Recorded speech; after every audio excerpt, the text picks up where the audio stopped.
I'm going to call Dennis O'Rourke. I wanted to take issue with what the Minister said when she was in the chair concerning the publication of judgments, especially in the District Court. Now, she just reiterated what we've been told, both in writing and at the Select Committee, that there was a resourcing issue. However, when you read what we've been told in writing about this, it says this about the publication of judgments in the District Court. It says, the Chief District Court Judge is advancing work to enable significant District Court decisions to be published, and the Ministry is working closely with her to establish this publishing capacity from next year. So this is obviously imminent. It's going to be possible. There will be resources clearly expected to be available from next year, at least for significant District Court decisions. And as Jacinda Ardern said, none of us expect that each and everything that a District Court judge says orally needs to be published on the internet. We don't expect that.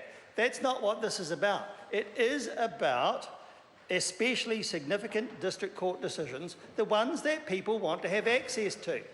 And they need to have access to it either because they're involved or because they're in the Sensible Sentencing Trust or they're in some other organisation that has an interest in these things.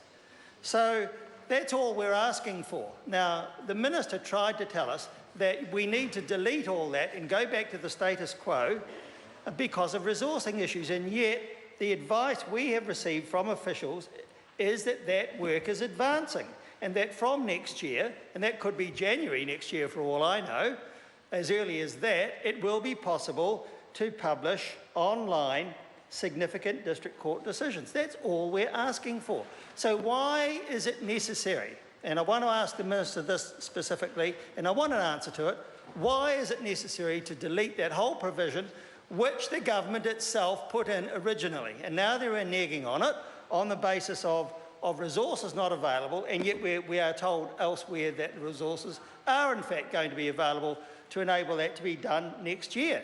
So this doesn't add up, Mr Chairman. It doesn't add up at all. We need to get the story straight here. What's it about? People need to have those decisions published online. We've been waiting for this for a very long time. The bill itself sets out to say that it is, one of the purposes of it is about transparency. That's one of the fundamental reasons why this so-called modernisation bill is being presented. It's about transparency. Well, now we have the government reneging on just that, transparency. It's not good enough, and by their own advice, there will be resources available, at least for significant decisions in the District Court next year. This bill won't come into force for a little while yet. By the time the whole process is finished, I expect, based on that advice, for the resources to be available to at least enable significant District Court decisions to be published. So I want to hear from the Minister why she's now saying it's not possible when we've been told that it is. Now, that's all it's about. All we want is this law put in place now so that by the time it comes into force next year, as we were told, we're going to be able to see at least significant District Court decisions published online. Asking for nothing more than that, Mr Chairman, and I want to hear a much better explanation from the Minister than we've had so far, all this waffle about resources when we know it's going to be possible. The point is, the law has to be in place to ensure that it happens when the resources arrive, and they're going to be imminent, as I've just said. So I want to hear that explanation, and I think we all deserve to hear that, and so does the public.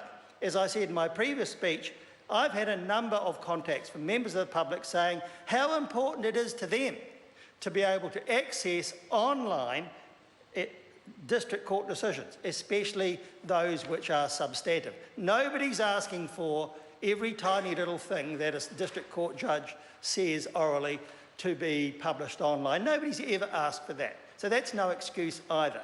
So, Mr Chairman, finally, once again, please, Minister, turn up and give us the real deal on this, because it doesn't make sense so far. Sir William Seo.